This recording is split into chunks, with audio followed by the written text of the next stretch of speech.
também da pós-graduação, certo? É um homem muito estudioso, ama a palavra de Deus e ama o que faz, certo? Ama o magistério, ensinar.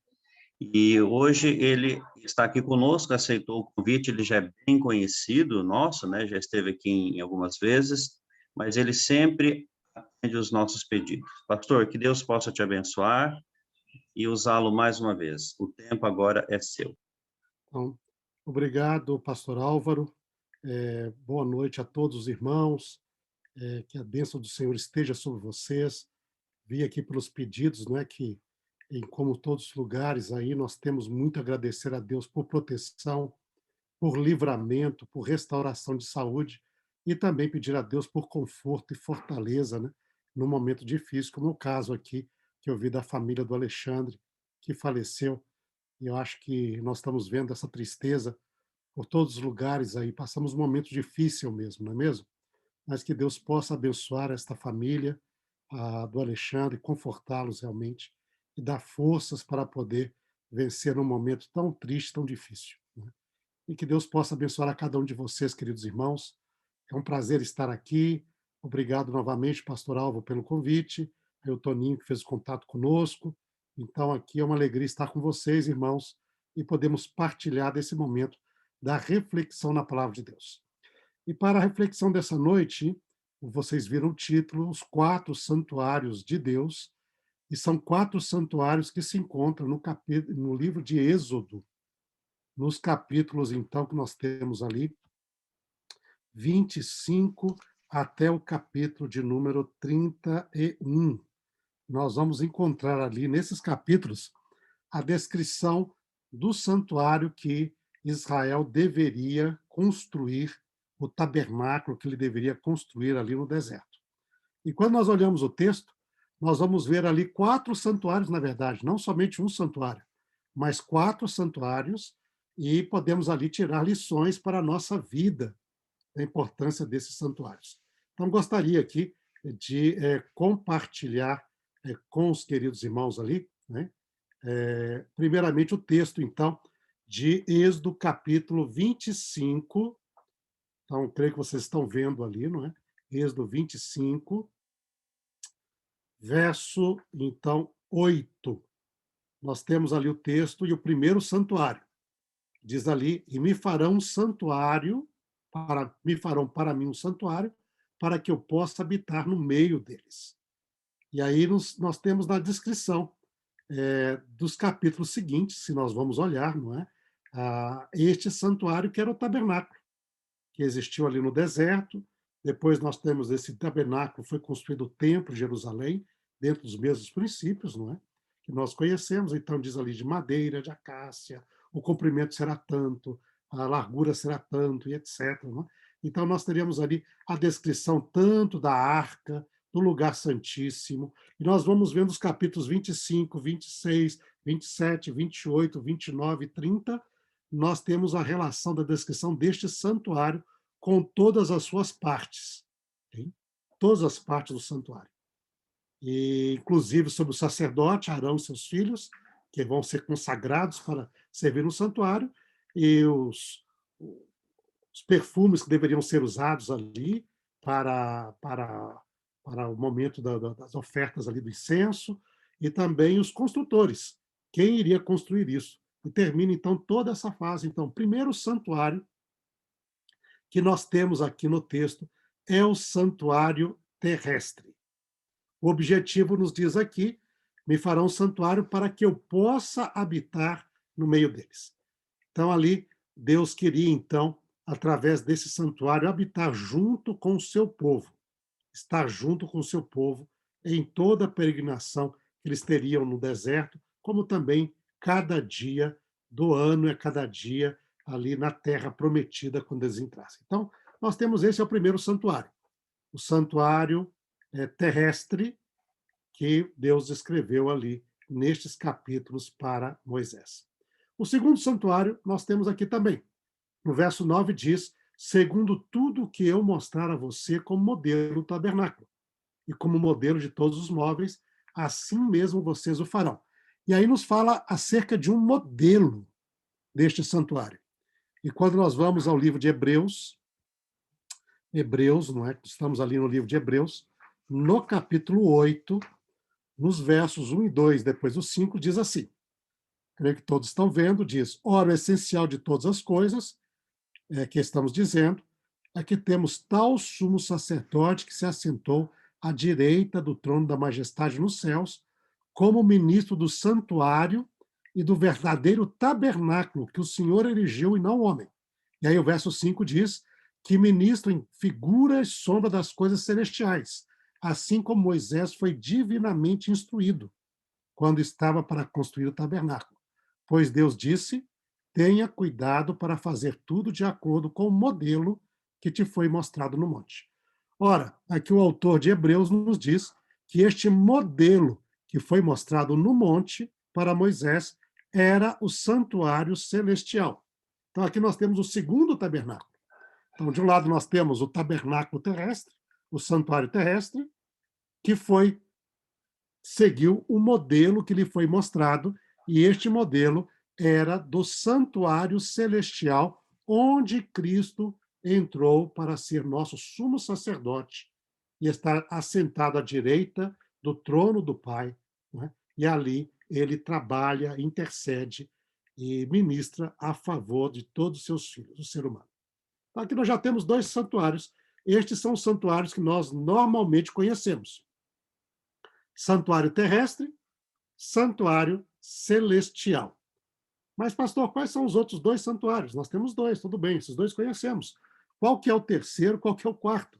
E aí, quando nós vamos para o terceiro santuário, hein, nós voltamos novamente ali para o texto de Êxodo 25, verso 8. Okay? Diz lá, e farão para mim um santuário para que eu possa habitar no meio deles. Nesta expressão, habitar no meio deles, nós encontramos uma referência a um terceiro santuário. Como assim, pastor? Que terceiro santuário seria este? Essa expressão no meio, no original, da língua original do hebraico, ele pode dizer no meio entre, quer dizer, habita com, habitar no meio de, não é? Então, junto com, ou no meio, no sentido de dentro.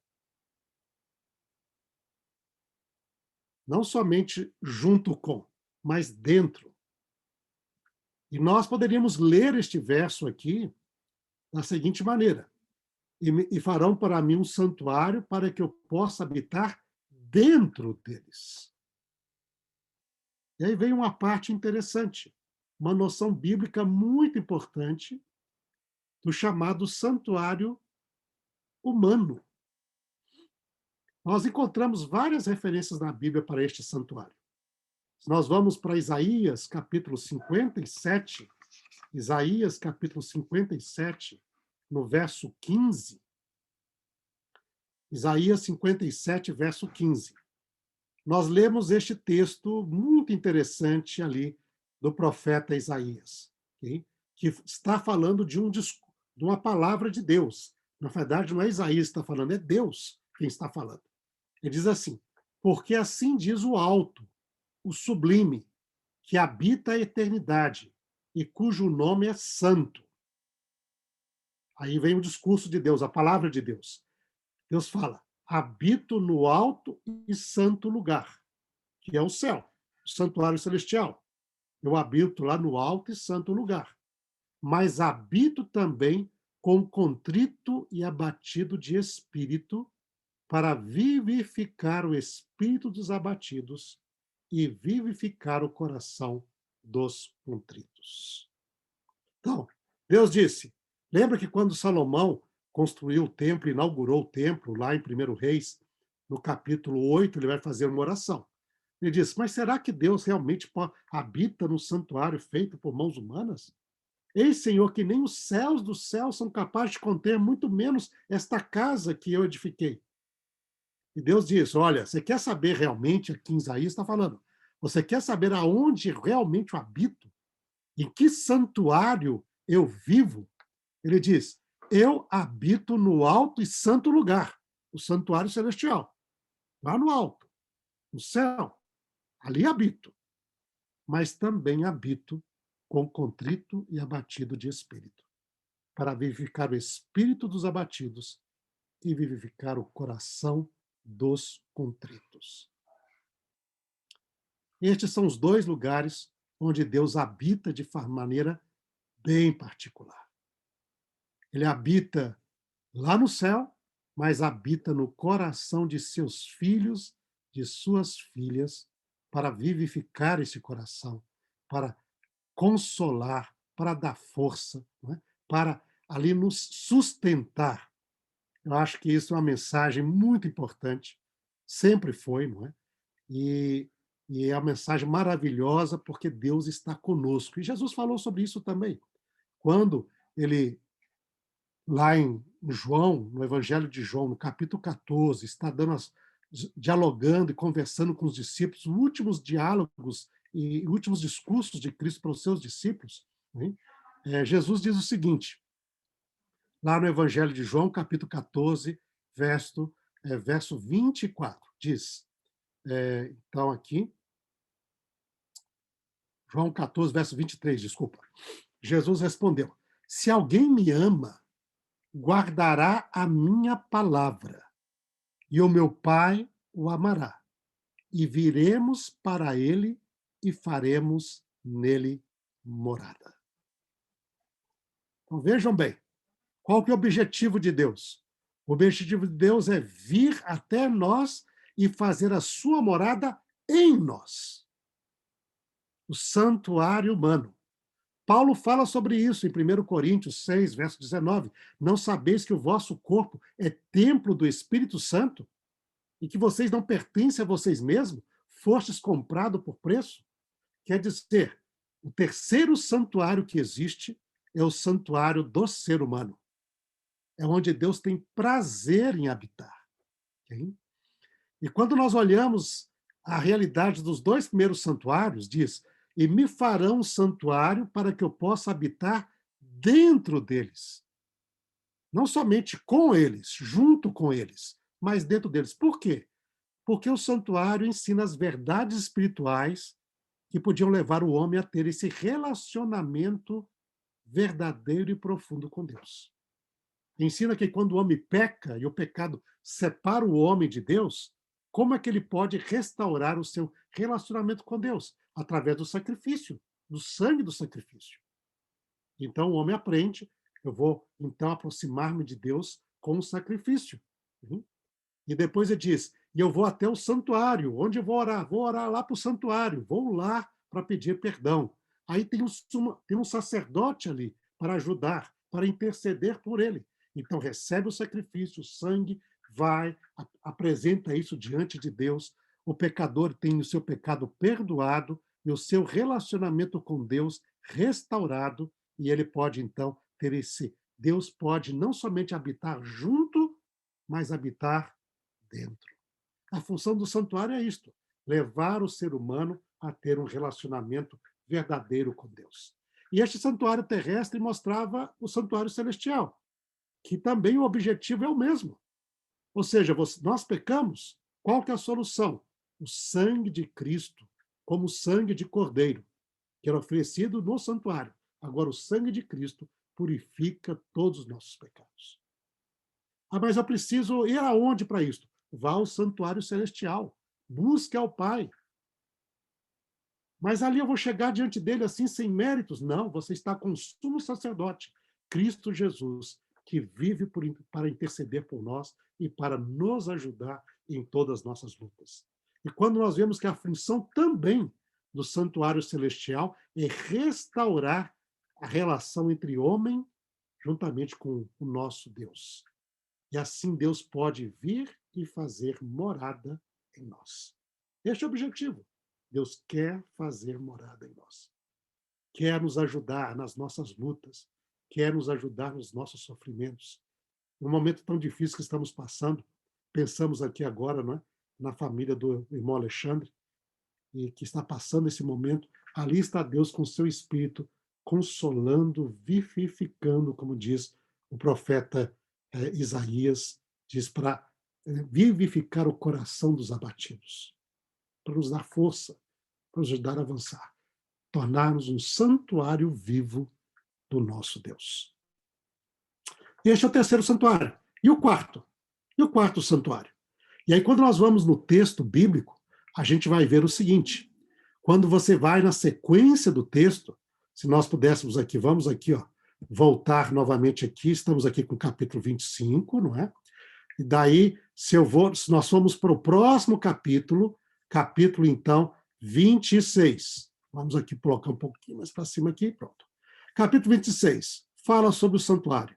Como é, etc., suas cortinas, pano, eles descreve lá, não é, o santuário, as larguras, etc., móveis. Aí nós vamos para o capítulo 27, aí continua também o altar de madeira, comprimento, como seria colocar os chifres do altar de bronze, como deveria ser feito, continua descrevendo o santuário. Capítulo 28 fala sobre Arão e seus filhos que serviriam neste santuário. Não é? Capítulo 29 fala, então, para consagrar estes sacerdotes para servir, tudo ligado com o santuário. Né? Capítulo 30 diz, então, fala sobre o altar de incenso, também como deveria ser o altar de ouro, descreve esses outros móveis do santuário, tudo isso está lá, e no final fala sobre os construtores que iriam se ocupar, que é Bezalel e também a Oliabe, que seriam, então, os dois líderes que iriam coordenar a construção do santuário. Mas quando termina de descrever o santuário, e fazer que eles farão todas as vestes, a veste do sacerdote, farão todos os tecidos do santuário, da cobertura e tal, e também eles farão perfume, o óleo da unção. Não é? Aí nós chegamos, aí termina no verso 11, e aí no verso 12 de Êxodo 31, nós temos esta interessante referência ao sábado. E aparece assim. No final do santuário aparece uma referência ao sábado. E diz assim: disse mais o Senhor a Moisés: fala aos filhos de Israel e diga-lhes o seguinte: certamente vocês guardarão os meus sábados, pois é sinal entre mim e vocês de geração em geração, para que vocês saibam que eu sou o Senhor que os santifica. Portanto, guardem o meu sábado, porque é santo para vocês. Né? E aí, então, diz, os filhos de Israel guardarão o sábado, celebrando por aliança perpétua. É sinal para sempre. Qual que é o quarto santuário? O quarto santuário é o dia do sábado. É interessante ver, a palavra santuário está ligada com a palavra santo. Na verdade, é idêntica à palavra santo. Nós colocamos santuário, mas assim, no hebraico existe praticamente a mesma palavra. Tem algumas palavras derivadas também. É a palavra chamada Kodesh, que quer dizer santo, e também ou santuário. Mas é interessante que essa palavra na Bíblia, a primeira vez usada, que essa palavra foi usada na Bíblia, está lá em Gênesis capítulo 2, nos versos 1 a 3, está ligado ao sábado, porque Deus abençoou e santificou o dia de sábado, hein? Separando, então, fazendo este o seu santo dia. E nele descansou. Ou seja, o santuário, o primeiro santuário que existe na Bíblia foi o dia do sábado. O que é um santuário? O santuário, de forma especial, é um lugar onde a pessoa vai se encontrar com Deus, adorar a Deus, louvar a Deus. E também Deus vai se encontrar com o homem, e onde Deus pode abençoar o ser humano. E é curioso ver que, normalmente, o ser humano, em geral, nós temos santuários colocados em lugar físico. Um santuário, um templo, onde você vai se encontrar com Deus, adorar a Deus.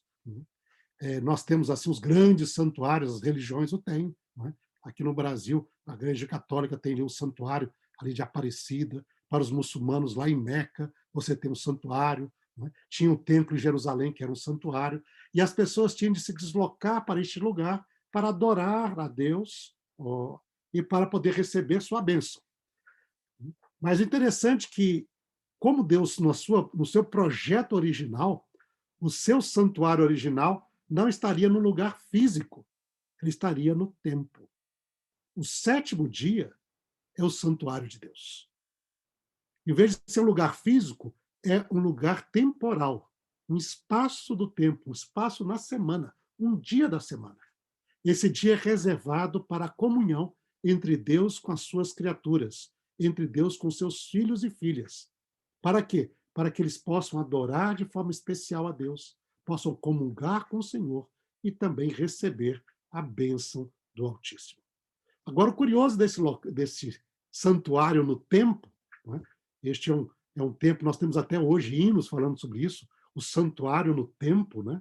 O sábado como santuário no templo, um tempo de encontro com Deus, de comunhão com Deus, um tempo para bênção, como para que o ser humano recebesse essa bênção divina. E em vez o curioso neste santuário é que em vez de você precisar ir até ele, como é qualquer santuário físico, é ele que vem até você.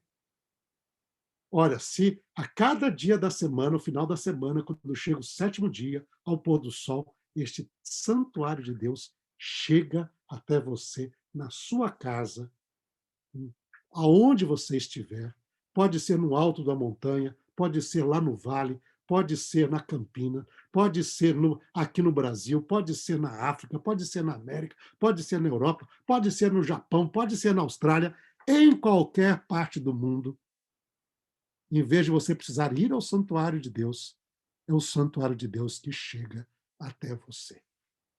E se o ser humano está disposto, se ele aceita, esse torna-se um lugar, um momento de adoração de Deus, de encontro e comunhão com Deus e de bênção. Este é um sinal de Deus. O santuário no templo, que vem até você. E assim, Deus possibilita de maneira ampla este momento profundo de comunhão com Ele, profundo de interação com Ele e também de bênção divina para o ser humano, para a família humana. Só depende do ser humano quiser, se ele desejar, aceitar, santificar esse dia, dedicá-lo ao Senhor. Agora, o interessante nesse discurso de Deus aqui, que diz aqui que este quarto santuário tem um objetivo também. Diz assim, lá no capítulo então 31, verso 13, diz: Fala aos filhos de Israel e diga-lhes: certamente vocês guardarão os meus sábados, pois é sinal entre mim e vocês de geração em geração, para que saibam que eu sou o Senhor que os santifica, que santifica vocês. Ou seja, que faço de vocês o meu santuário vivo.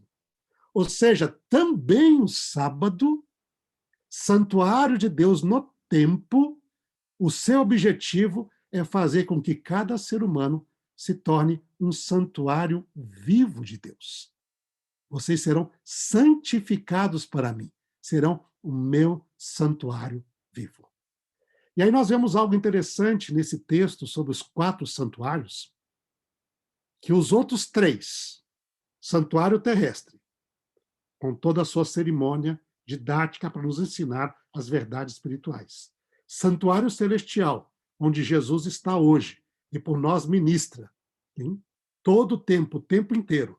E o sábado, como santuário no templo, o objetivo destes 3 santuários é fazer do ser humano um santuário vivo de Deus. Deus quer habitar no ser humano. Deus quer fazer de cada um de nós seu santuário. Eu e o Pai viremos e faremos nele e faremos nela morada. Este é o grande objetivo de Deus. Deus emprega tudo que ele tem a fim de fazer com que cada um de nós possa ser este santuário, que seu Espírito habite em nós, que Jesus habite em nós,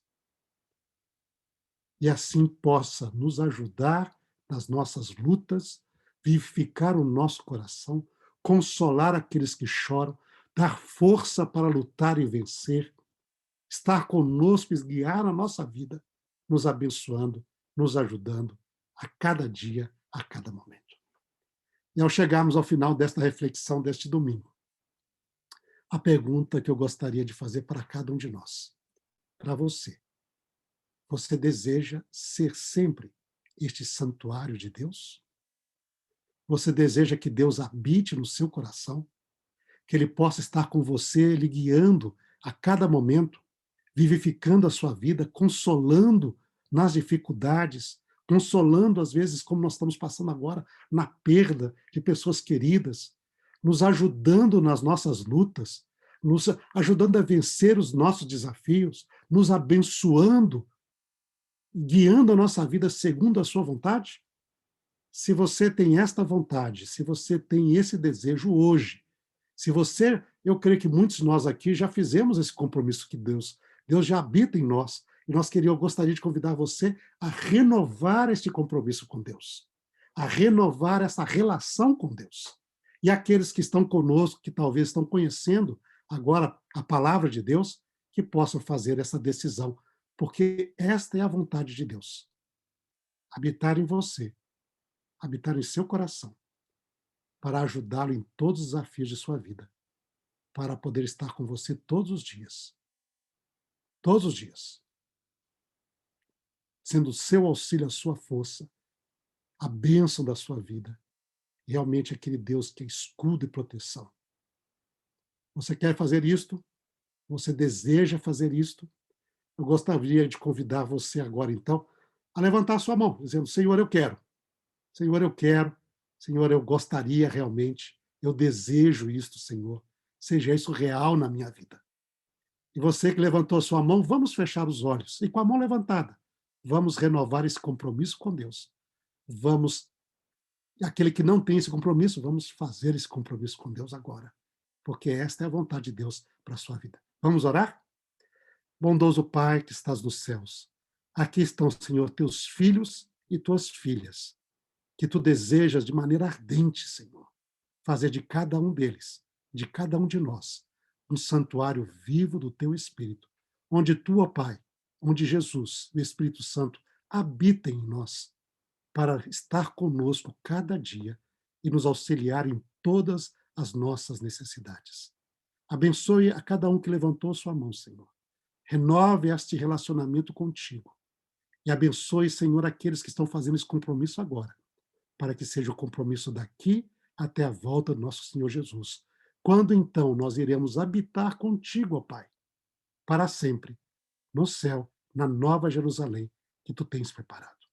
Nós pedimos isto, ó Pai, pedimos tua bênção especialmente para aqueles que sofrem, aqueles que choram a perda de um ente querido, pela família do Alexandre, que tu possa consolá-la, por aqueles, Senhor, que estão sendo aí, vencendo esta doença, Senhor, ou qualquer outro mal que estão enfrentando, que tu possa estar com eles também, ó Pai, e possa continuar a proteger teus filhos e tuas filhas de qualquer mal. Pedimos isto, ó Pai, e a tua bênção sobre todos os nossos irmãos da Vila Formosa, em Cristo Jesus. Amém.